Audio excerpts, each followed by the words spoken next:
So let's jump right into the discussion. Adam and Manlio, as you notice, as Adam noted, the marked difference between then and now is the vast communication tools that spread both news and propaganda, information and lies. What is the role of teachers in this kind of ecosystem, and how can they help students, and by extension the students' communities, navigate this? Adam? Sure. I was going to let Manlio step, but you know, I just want to start with one really basic point. I said it quickly. Kids internalize the messages that they get from the dominant culture. My colleagues did a study a couple of years ago, and they asked them, most Americans think that most Americans think blank about people from my group. The number one answer that was bad. 65% of the answers were negative. Kids really suck this stuff in. I believe them. I think they're a good read on what are the attitudes of the dominant culture. So I think that as educators, if kids feel that they aren't worthy, if they don't feel respected, how in the heck are they going to learn? So number one, before we get to any of this content, we need to create a space where kids feel respected, feel honored, feel like their participation matters, and feel like they're in a school community where they can belong. Then we can talk pedagogy later, but I think I want to start there. Manlio? I think depends a lot of the on the levels of literacy of the people, the education that they have in their countries. And then, so from that, I think depends a lot on what they believe, you know, who they listen to.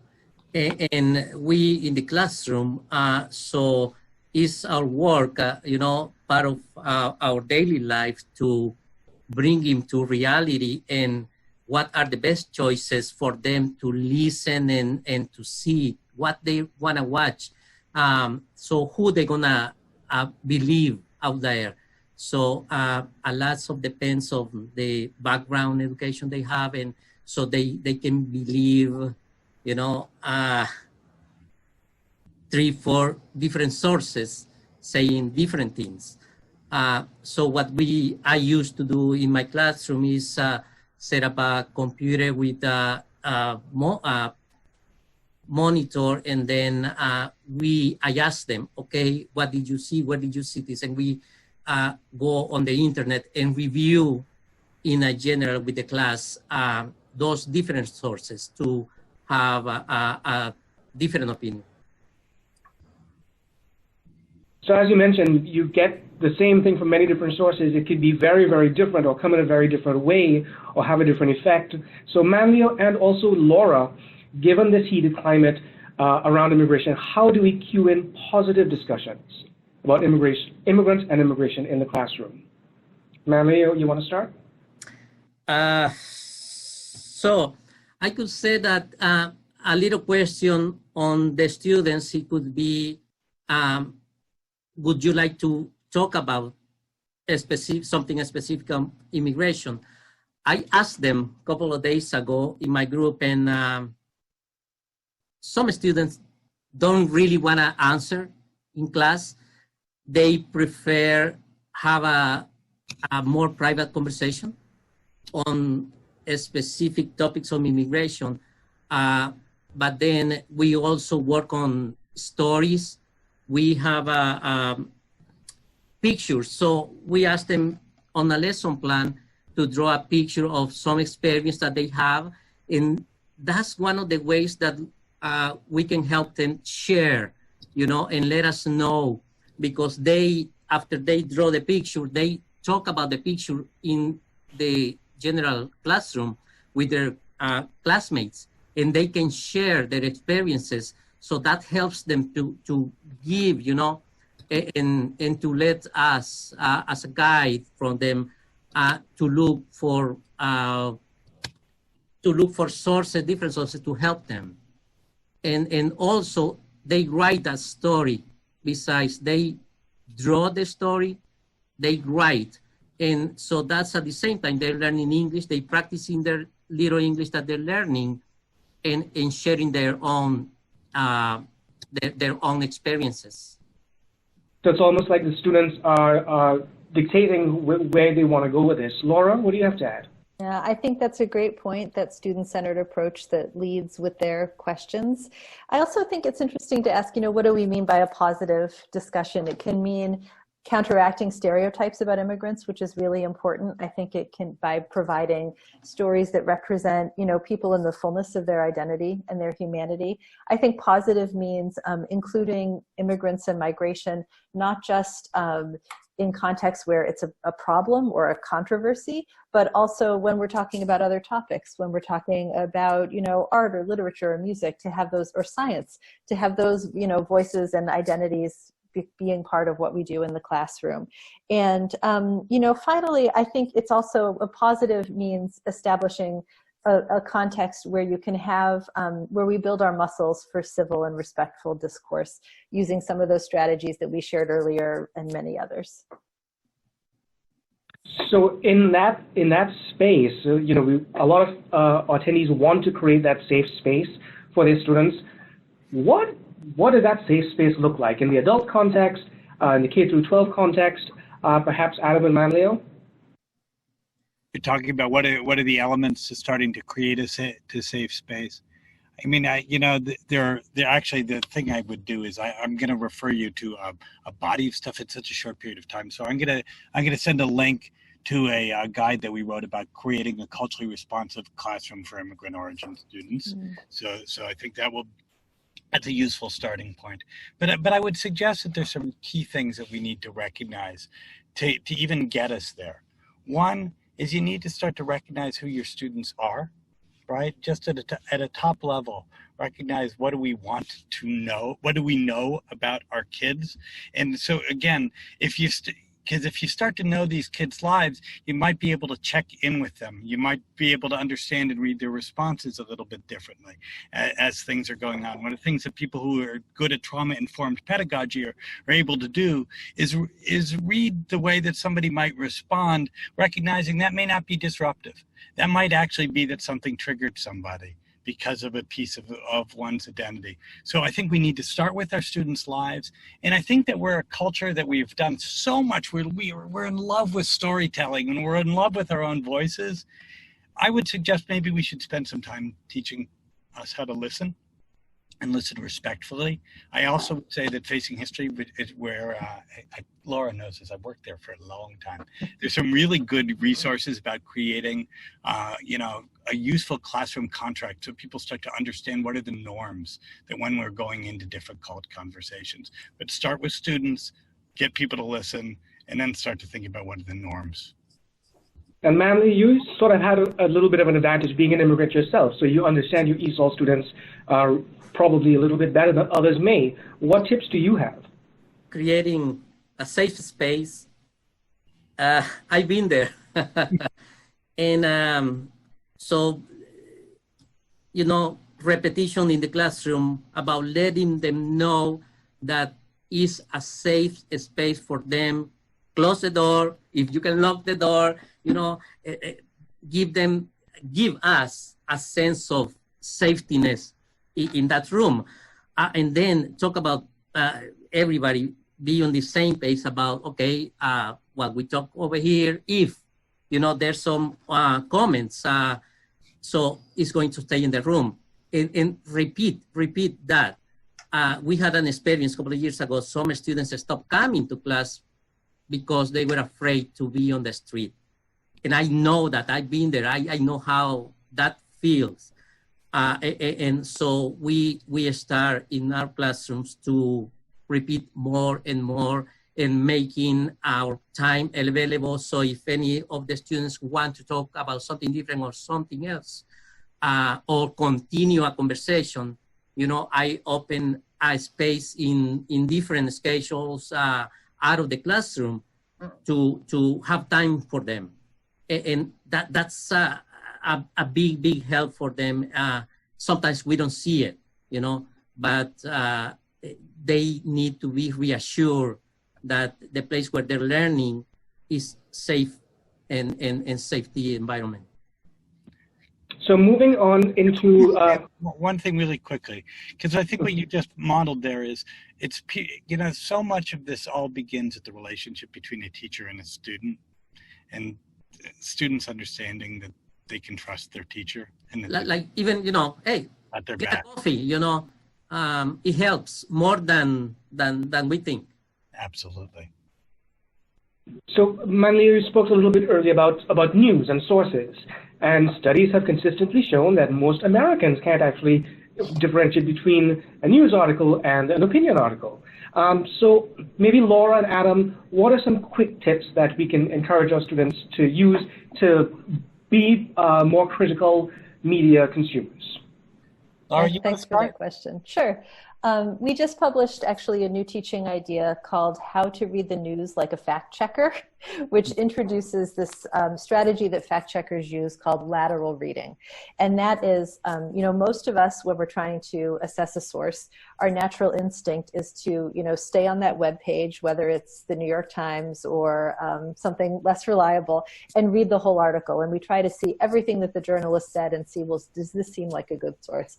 What fact checkers actually do is they open up multiple tabs on their browser, just like Adam had when he shared his screen. I do too, Adam. And they look for the same story in different sources. So lateral reading is, reading across. And they see, instead of looking within the original website, how do you see what other sources have to say about it? And how does that help you assess the credibility of the original information? We also recommend using tools like a media bias chart. There's several pretty good ones out there, including one from the organization All Sides, as a way of seeing, what's the source I'm using, where does it fall on this, on this chart of, more conservative, more progressive, reliable, maybe not reliable. And really also that's a chance to see, well, gosh, if I tend to get my news from a more left-leaning source, maybe I should look once in a while at how a reliable but more right-leaning source is covering the same story, just to have, a broader perspective. So I'm gonna share something really quickly that may be helpful, and Laura's gonna judge my tabs, I'm so afraid. so we think this is a thinking routine that I think helps us go beyond just the sources itself, which I think Laura's talked really eloquently about how to make sense of the source. Let's start to think a little bit about, again, these really very simple ideas. This piece of media is created by whom? What do we know about who created this work? Where and when, and what does it make us think about? About whom? Who is depicted in this work? And what does it make you think about? For whom? What might the audience be for this work? And what else? In other words, what voices may not be missing, what might be missing, right, in a story. So often part of the conversation about media, we stay on the whatever's in front of us, right? Whatever's the text. We need to start to think beyond the text itself and to say, who's not here? And really start to encourage us to think about how can I find more information about that. So I love everything that Laura said about the text itself, and I just want us to start to think about going beyond it a little bit as well. And in looking at opportunities for teachable moments, especially in classroom, in both kinds of classrooms that are, whether they're immigrant heavy or US born heavy, suppose someone says the word illegal immigrant or illegal alien in a classroom. That's, as many immigrants know, the term alien is actually in the books. That's what you're called. But what do you do in that kind of situation? Do you ignore it? Do you make it a teachable moment? Perhaps Adam and Laura, but also Manlio? So I want to share another quick resource, but instead I won't go to it. But there's something on our website talking about the language of immigration. And I find that sometimes it's useful to step back from that controversial comment. You want to call it, but you don't want to make the kid, the spotlight, right? And so what the piece we did picks up on some of this kind of inflammatory language and how language is used and language is often coded, and so it helps people get at some of what's underneath the use of a word like illegal alien, right? I mean, one of the things I found incredibly infuriating all fall as we were talking about, people crossing the border illegally when we were talking about asylum seekers. Of course, that's not right. That's not actually an accurate depiction, but it's a reflex for people. So how do we help people step back, not just in the heat of the moment and say, don't say that, but actually help us understand what is coming up for others when we start talking that way? I'll put the link in the chat. I think, this is an important question too, relating to the earlier conversation about safe space, because creating a safe space or even a brave space isn't just about what, the things we plan to do as a teacher. It's also, it gets influenced by the things that we don't do. So if a student does use a hurtful term like illegal alien, and the teacher never says anything or never does anything to address, all the other kids are watching, and that does have an impact. So I think there is really something at stake in what you do as an educator. I find the distinction between calling out and calling in to be a useful one, and a way to, invite a child who may have used a term that they heard at home or on the radio or wherever, to understand the impact of that term on other people and on the conversation, even if their intent was not necessarily harmful. And Manlio, we know that immigrants are not a monolithic, homogeneous group, that you have different levels and who is here legally, who's not, and there are all sorts of conflicting views. What happens in that kind of context? We use it as a lesson plan. So we start right, if I listen that, so we start literacy, with the two words, what is alien, what is illegal, right? I know there are gonna be questions from them about what is this and what does it mean. So we can go one as an English language tool and use it to learn those two words, for English. And then little by little talking about the changes on history and the changes on the immigration language during the years, and then at the end, comparing the differences with translation, with explaining to them in their own languages the differences and why was used and when. But I know there are going to be questions about a specific word and the translation. It may be different meaning for someone else trying to learn English. But yeah, so I would use that moment for a lesson plan on English, and then come back with the changes on the immigration vocabulary. And this idea of words and what they mean and what they add or to the narrative of immigration, Elena, and I do encourage everyone to put your questions in the chat box now.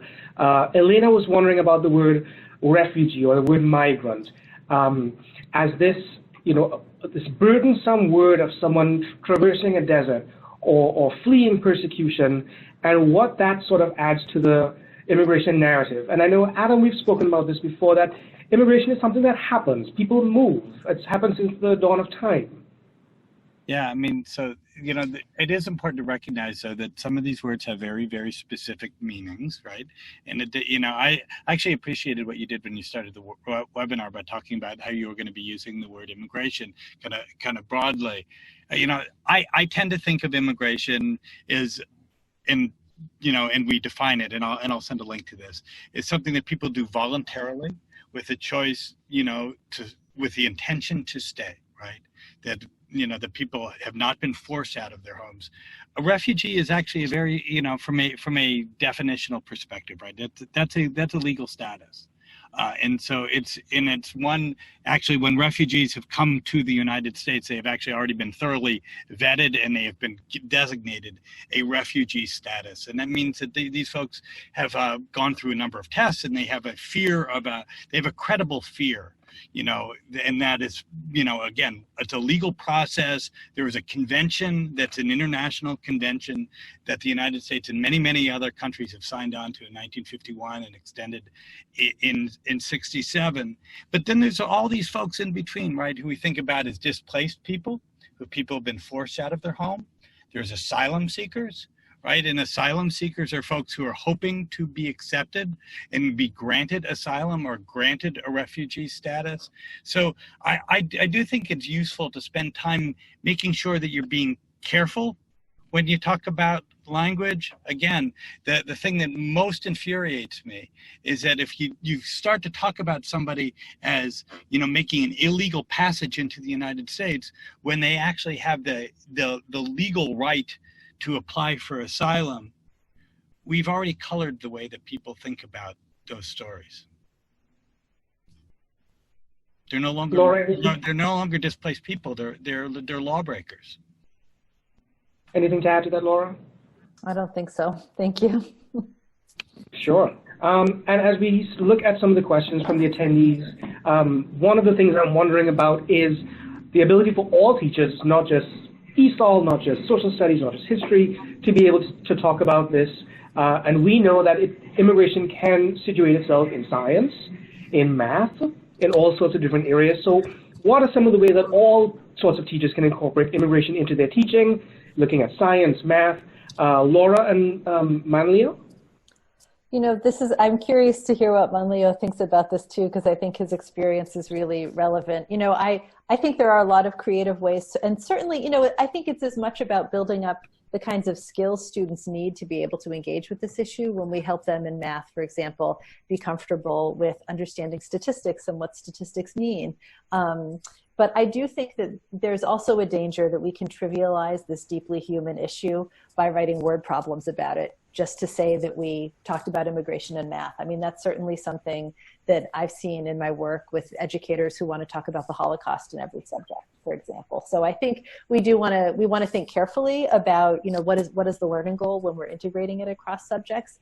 The thing that I think every single teacher can do, no matter what subject they teach, and it was alluded to already by the other panelists, is really think about what does it mean to create a welcoming community in the school? Do I know my students as individuals? Do I know where they're coming from, their home life? Can I pronounce their name? Understanding a little bit about, the identities of our students, the complexity of identity development for students coming from, bicultural or immigrant backgrounds. I think that this is something that really every educator can take responsibility for that would really meet the needs of students. Manlio, quickly. So I don't teach math. A lot of our students, ESOL adults, are professionals in their country.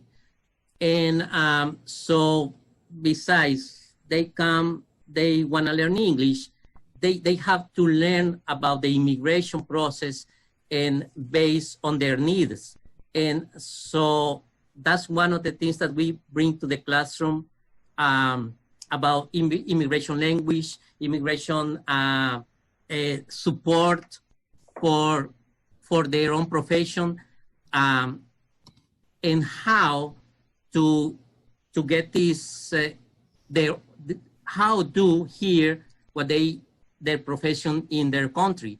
And so that's one of the things that we helping them, how to follow the rules and regulations of, in this case, Boston or Massachusetts, the rules and regulations on how they can get their credentials to do the work that they used to do in their countries. That's one of the things that and so that brings a lot of the vocabulary that have to do with immigration and all the process. And as we look at some of the questions from attendees, Ann, I'm glad you rejoined us. There's some questions about Burma specifically, Myanmar. The travel ban includes Myanmar, but does that include people arriving as refugees?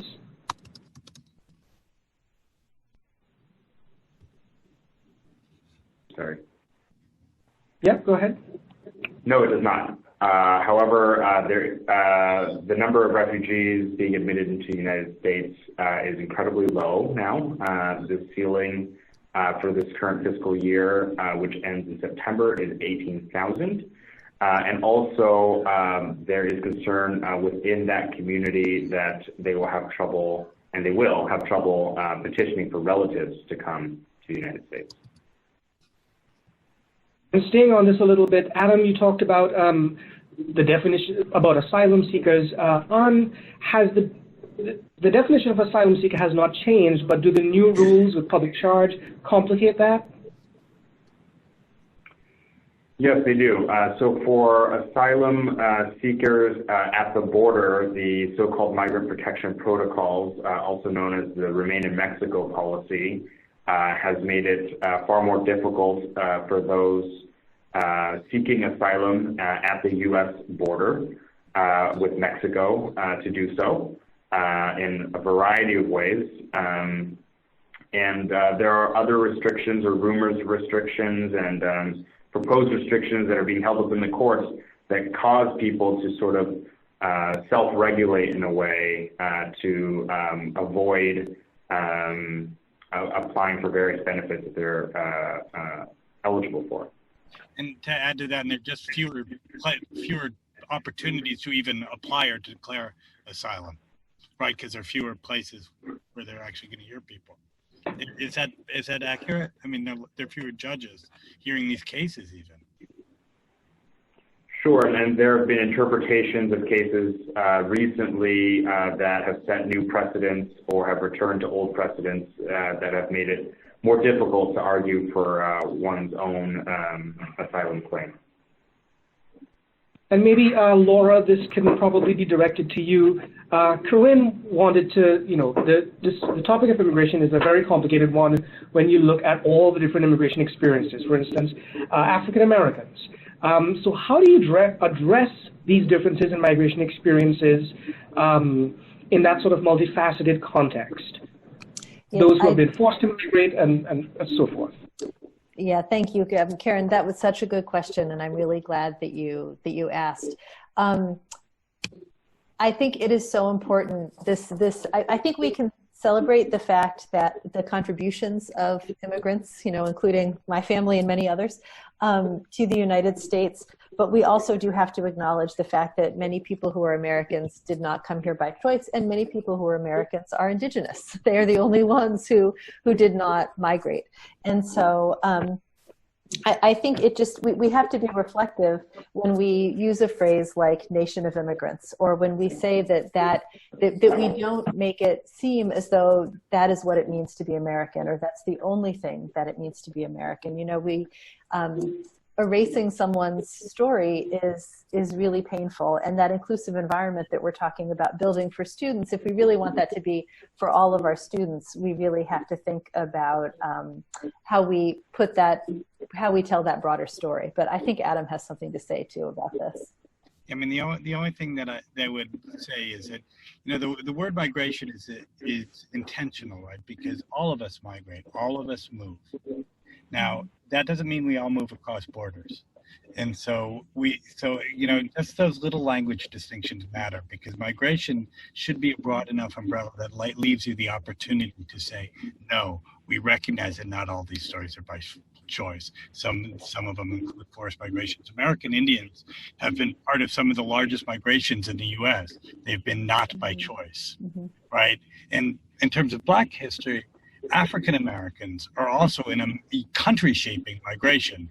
It is the experience of slavery and the Middle Passage, so again, not by choice. But on the other hand, the Exodus, the Great Migration, was an unbelievably powerful migration story that really changed the dynamic of the United States. So we need to think sometimes more broadly about our history, and being, as Laura said, being really careful about that language. And we did have a question about the 2020 census from Yvonne. An and Manlio, what can community groups, organizations, schools do in terms of outreach to get the word out about, the facts that the citizenship question is not there, that everyone needs to participate, and that kind of thing? So we, at NOAA, we are working on the census with the city of Boston. And so our base, we have a housing in East Boston. So that's where we're gonna start. We have a big base of residents, and then our students, and then our community outreach. So we are in full working starting in March, going out. We have students that are gonna work on the streets, you know. So we have a team of students that are working. We also, our students, we involve them as volunteers and in a different activities in East Boston. So they learn about how important it is to contribute to their communities. Yeah, I mean, I think from a strategy standpoint, we are trying to get as many different voices that people might listen to encourage census participation. And actually, research has shown that encouraging people to trust in the privacy of their data in the census just makes them worry more about the privacy of their data. And so the strategy is to actually tell people why the census is important and what benefits it can have for their community. Before we go, each of you, in 10 seconds, these are very challenging times for immigrants, to say the least, and it's not abating at all. So if you were to leave our attendees here today with one hopeful message, in just 10 seconds, something reassuring about dealing with the topic of immigration in the classroom or in the community, what would it be? And maybe I'll start with you, An. I think my message is that so many people are so engaged today in this webinar and in different fora throughout the country every single day, whether these conferences or conversations or their day-to-day work, thinking about how to make a more welcoming place to live for everyone here. Adam? You know, people have proven to be incredibly resilient over time, and that gives me hope. And I guess I would say, as dark as these times can be and as troubling as these times have been, we have been here before, and people beat it. So hopefully we can, hopefully we'll swing up again. Laura? You know, for the educators in this room, whatever you teach, your classroom is your space to create and nurture. It can be a microcosm of the kind of democratic, inclusive, compassionate, loving world that we would like to live in. So close your classroom door and make that happen. And thank you for it. Manlio? Reach out, you know, really try their shoes and you'll understand better. And that's a big thing. Sometimes there's a change and we don't see it, but there is that change.